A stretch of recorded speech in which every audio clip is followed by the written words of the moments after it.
erected this huge gold statue. It was 90 feet tall and 9 feet wide.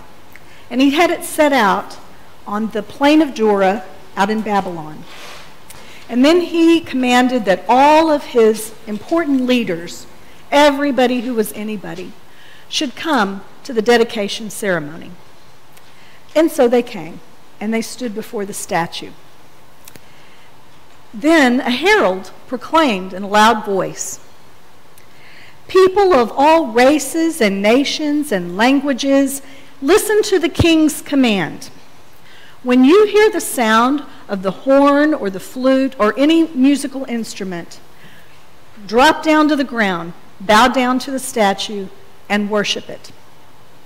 Anyone who refuses to obey will be thrown into a blazing furnace immediately." So at the sound of the musical instruments, they all dropped down to the ground to worship the statue. But some of the astrologers, fortune tellers, they noticed something different, and they decided to go to the king and inform on the Jews. "Long live the king," they said to him. "You issued a decree requiring us all, at the sound of the musical instruments, to drop down to the ground and worship the statue. And that decree also states that anyone who refuses will be immediately thrown into a fiery furnace. But there's some Jews here, Shadrach, Meshach, and Abednego, that you've set up in high positions in Babylon, and they're ignoring your order. And they're just paying no attention to you, and they're not serving your gods, and they're not worshiping the statue that you set before them." The king was furious, so he called Shadrach, Meshach, and Abednego to be brought to him. And when they were brought in, he said to them, "Is it true that you refuse to serve my gods and bow down and worship the statue that I've set up? I'm going to give you one more chance.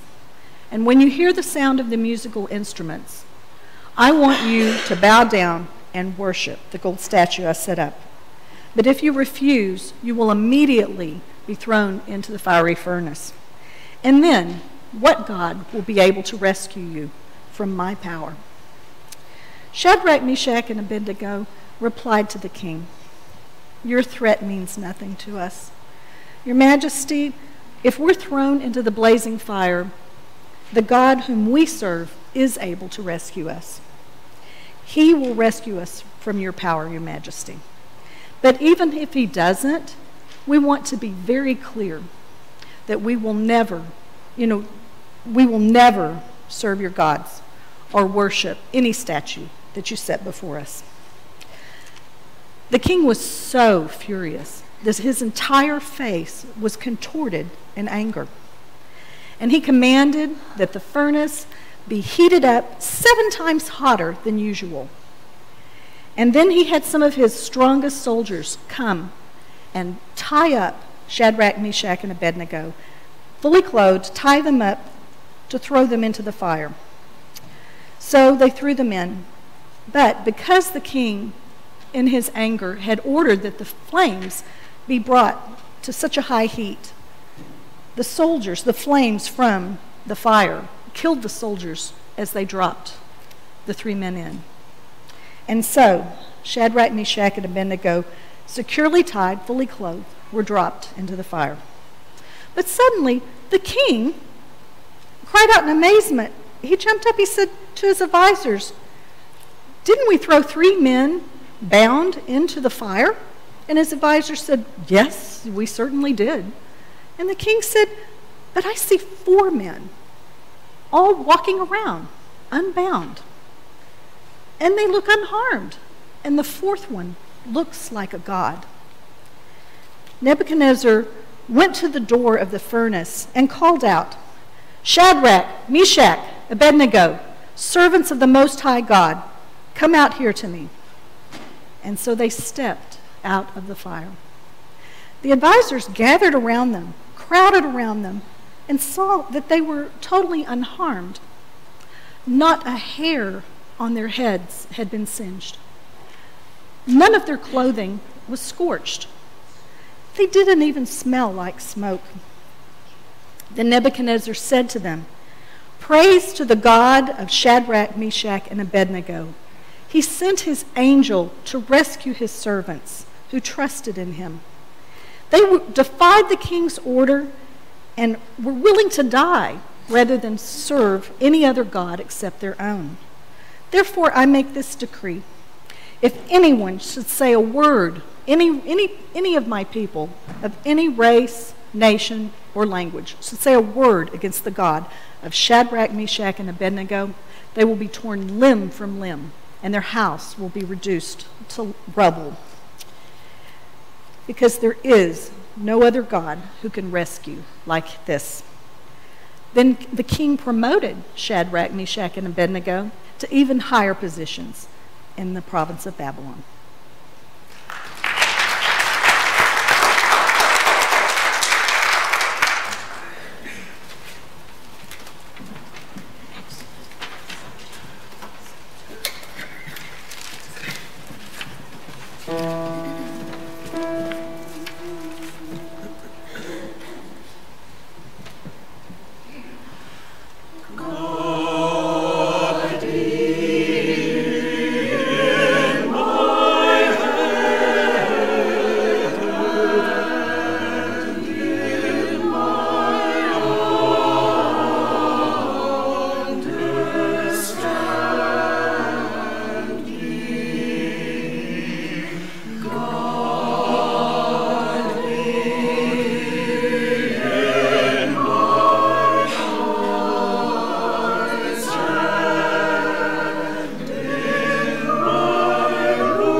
Perhaps that's how Shadrach, Meshach, and Abednego felt, and those type of thoughts going through their head, how much they loved God, how much he was in their heart, and yet they knew they were going to certain death as they heard the call to go.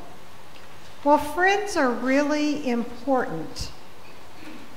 Makes a difference. Friends make a difference, and they were all friends in this story in Daniel 3. And I remember a period of time in my own life when I had breast cancer, and it's been 17 years now since I did. But when I was going through my treatment, which lasted 5 or 6 months, I received 179 cards from friends. And I know that's how many it was because I counted them, and I still have them. And they were really, really important at that time. But some of you might be thinking I need to do some serious house cleaning. But the reason they're really important to me is that, well, I can just let my children throw them away someday. But the reason that they're important to me is that I see the love shines through. I see the support of my friends. You know, one of them would say, well, only 2 to go. You can make it. You can do this. And another one said, well, your head doesn't look so bad bald. And another one said, you know, just different things, you can do it, you need to hang in there. And so it helped me have the strength. It helped me to be able to endure going through all of that. But their words were important for another reason. They were important because I remember these ladies getting together for Bible study.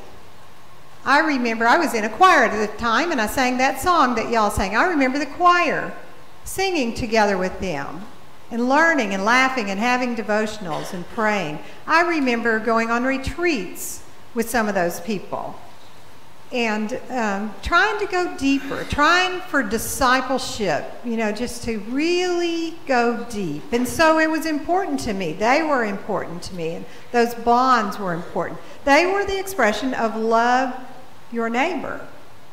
For me, that was what mattered to me, that love was expressed. And there was a lot of faith expressed in those cards, even though you don't know if you're going to survive cancer. And so even though it's kind of like that song, stay with me, God, till my ending.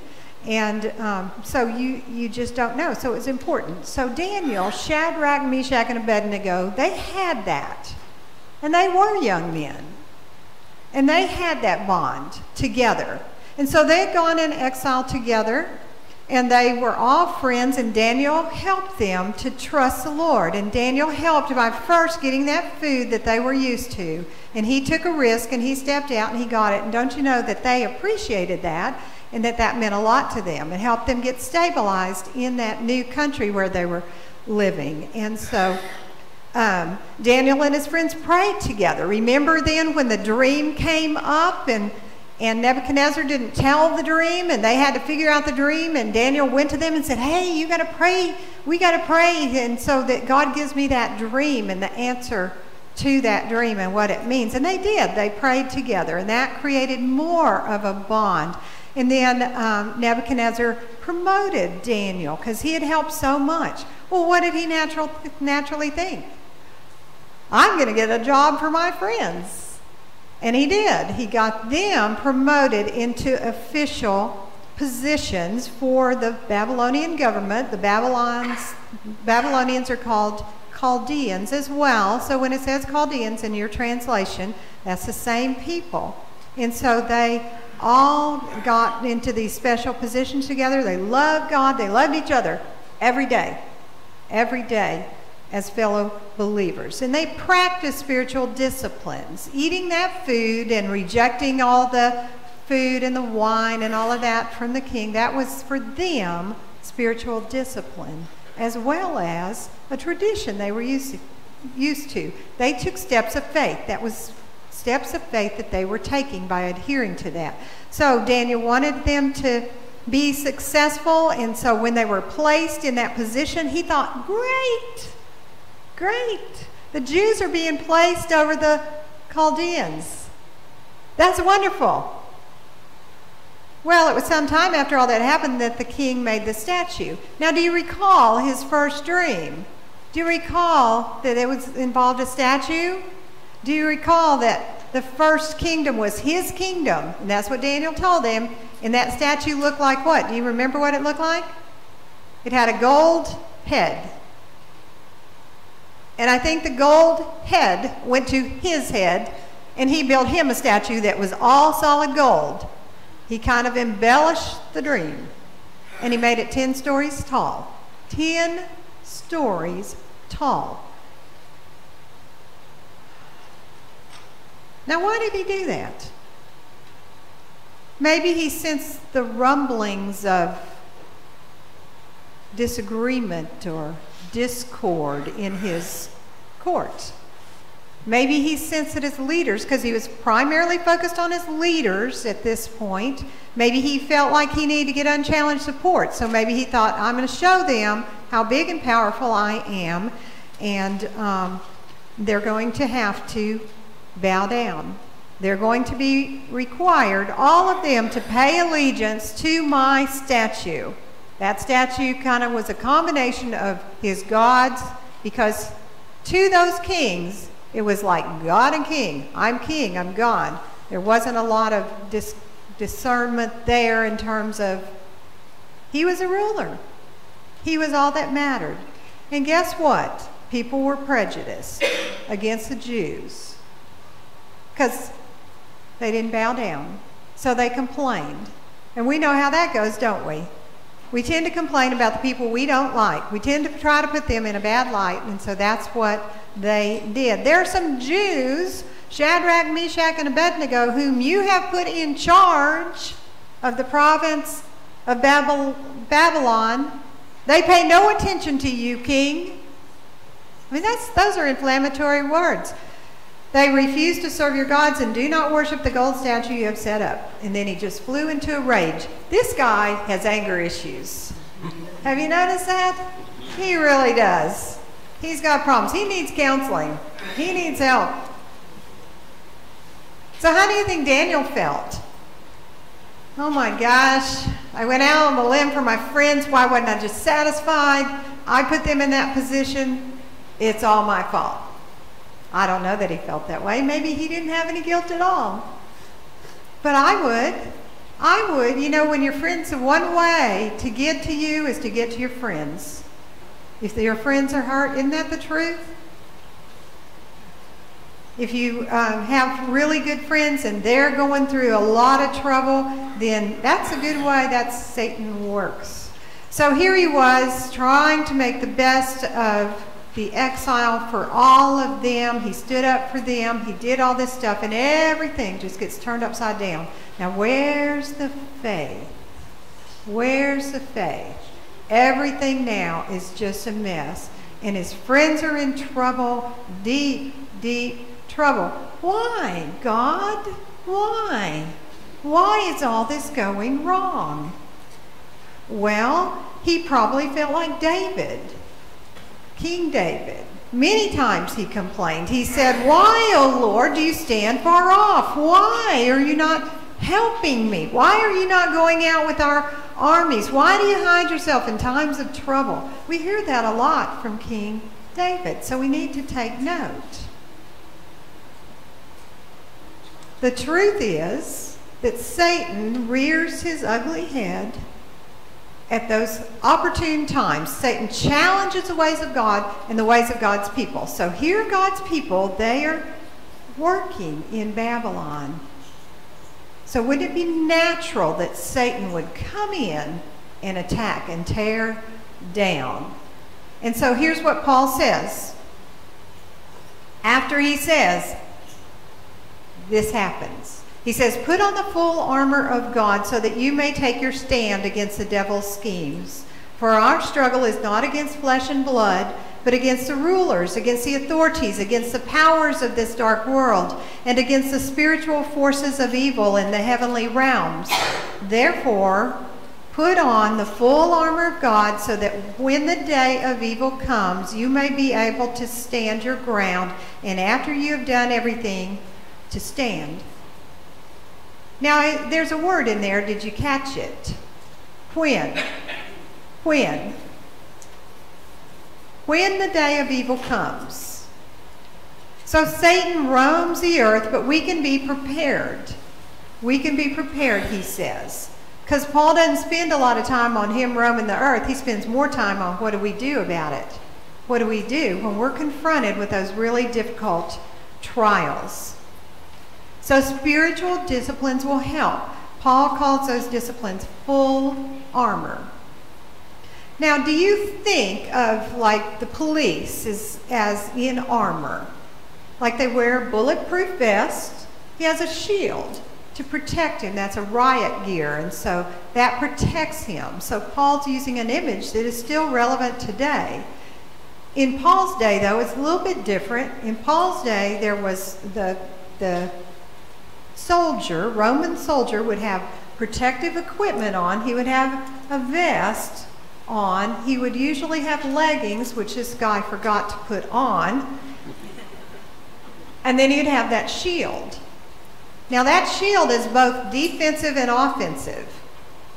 Because he would run into battle with his arm extended like this, and he'd hit his opponent with the shield. And then he would pull it back to protect himself and attack with his sword.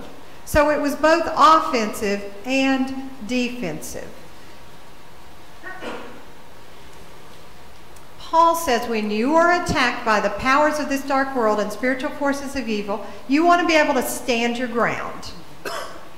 Stand your ground, not retreat, not get pushed back, not fall to the ground, but be able to stand your ground. So Paul says the belt of truth, the truth they stood on was this: you shall have no other God before you. Now, do you know where Shadrach, Meshach, and Abednego would have gotten this? Whoever knows gets a $5 Brahms gift card. Well, it's early in the Bible. Do you know where? Where do you get that? Exodus 20. Exodus 20. You can try again next week. Okay. Exodus 20. You shall not make for yourself an idol, whether in the form of anything that is in heaven above, or that is on the earth beneath, or that is in the water under the earth. You shall not bow down to them or worship them, for I, the Lord your God, am a jealous God. And then it goes on. Okay, what is that? Do you know what it is? 10 Commandments. 10 Commandments. Did they have the scripture in the exile? Yes. Yes, they did. They had the belt of truth. They had it. And so it's just very basic. Very basic. Do not make for yourself an idol. Do not bow down to it or worship it. And so they're standing on that word. And it was a spiritual discipline to do so. They're standing. King Nebuchadnezzar said, bow before my statue and worship. It was no problem for them at all. They said, sorry, dude, we do not need to defend ourselves before you in this matter. Right? That's what they said, essentially. I mean, there was no hesitation at all, and they were able to stand on that. But then they added this. If we are thrown into the blazing furnace, the God we serve is able to save us from it, and he will rescue us from your hand, O king.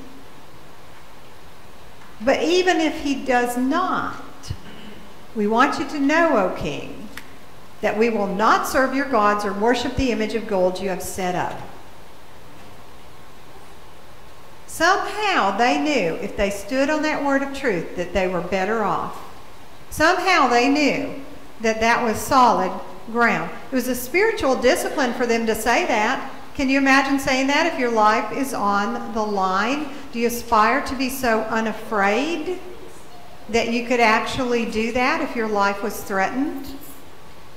To know that that was so solid, that you wouldn't crumble, that you wouldn't bow down to whatever it is in this culture that you're asked to bow down to? Well, how did they do it? They practiced. They practiced over the long haul. Sarah Young, she writes the Jesus Calling books. And she says this: every step on your life journey can be a step of faith. Every step on your life journey, you get up in the morning, every step on your life journey of that day can be a step of faith. Can be. So you take baby steps of faith. Each step counts. Building faith. At first the men simply ate what they were supposed to eat. Not that hard. Maybe a little hard when it came to dessert. But they did that. They made that a step of faith. Each action of the day, a step of faith. Baby steps. They did it together. Part of it was tradition. Just like we have our traditions that we do together. We're meant to be there together. Because if we're only by ourselves, what's going to happen? If you don't come here, you don't hear the word, you're not built up, what's going to happen? out there in the culture.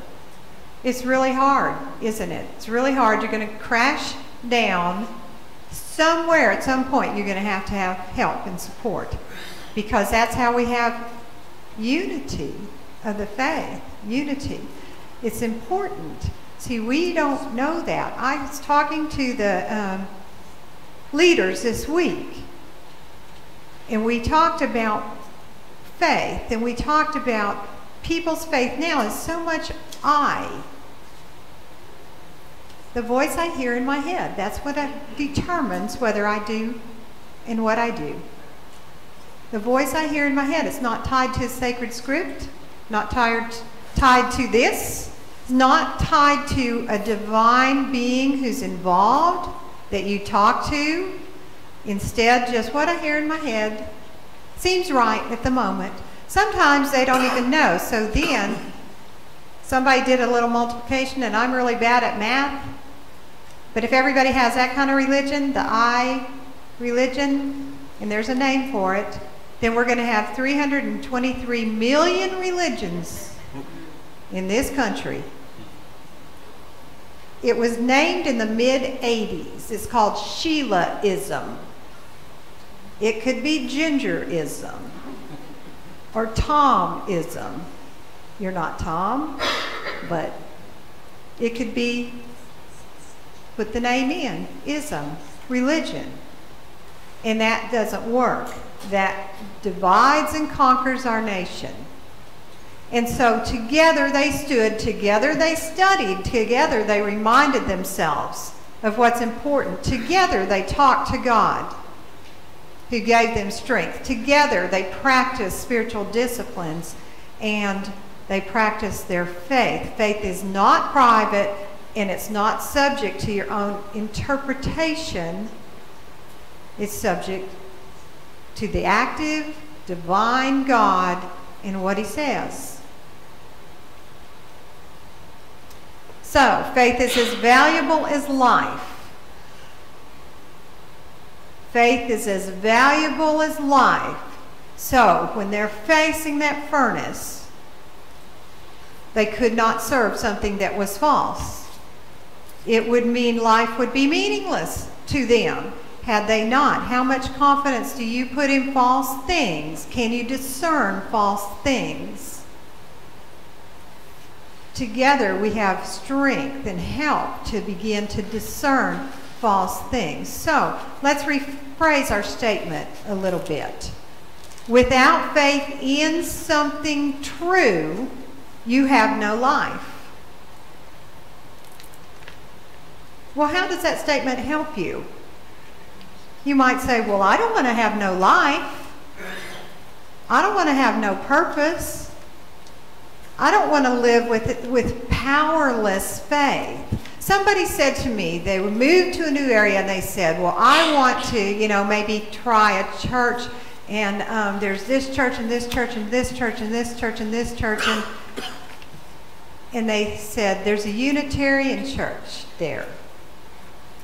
And I said, do you want to go to a church of its own little creed with no power? Or if I'm going to choose a church, wouldn't you want to choose a church that sees God as the greatest power?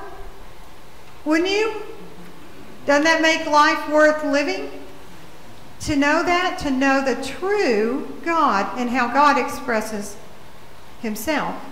So perhaps when we encounter those situations, we can think of it like this. We're taking little baby steps of faith, but all of a sudden we have to take this giant leap of faith. Isn't it like a giant leap? I'm sure that was a giant leap for them. And we all have our different levels of what's a giant leap, but everybody has a giant leap. Everybody. It's like going through the valley of the shadow of death.